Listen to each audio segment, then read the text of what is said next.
One of my biggest gripes with any video game is superfluity.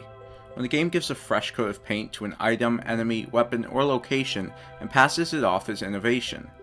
Pokémon Snap, however, completely bypasses this philosophy because the game in itself is entirely superfluous. You take photos of Pokémon and show them to Professor Oak.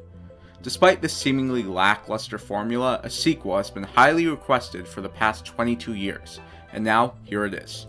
First things first, I think they did a good job with the title of this game, calling it New instead of 2. The changes here are mostly ones of natural evolution thanks to advancements in technology. Smoother animation, tighter camera controls, and more realistic AI. It would be ignorant of me to say that the beautiful art style came naturally, however. The gorgeously shaded environments brimming with all different kinds of Pokémon call for moments of breathtaking spectacle. I would have loved to see this level of detail contributed to a more ambitious project, but this will more than do for now. It's not just the technology that has improved though, the scope is much greater. There are 7 islands for you to explore, but it isn't just 7 levels. Each island has a variety of levels, and most have daytime and nighttime variants, as well as branching pathways.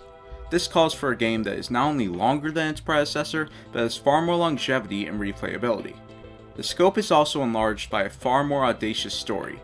There are more characters now than just you and the Professor. And for the first time in a Pokémon game, there are fully voice-acted cutscenes. They're used sparingly in between levels, but still worth mentioning. Progression in this game is also far more lenient than in the first one. Rather than having one overall system for gaining points through taking photos, each level has their own threshold of points you need to meet, and it's usually fairly low. This concept helps to eliminate most of the backtracking from the original. Even when you do backtrack though, it's more exciting thanks to the branching pathways and distinct behaviors amongst Pokémon. These innovations are somewhat hindered by the game's sloppy UI. There are more categories for grading photos, and selecting photos you want to show to the Professor is a longer process. The partially voice-acted cutscenes can also be really obtrusive, and between these annoyances, there's a lot of downtime between levels that really interrupts the flow of the game. New Pokémon Snap is somehow streamlined from its predecessor, to the point where there isn't much skill involved. In the original, you sometimes had to interact with the environment to trigger events.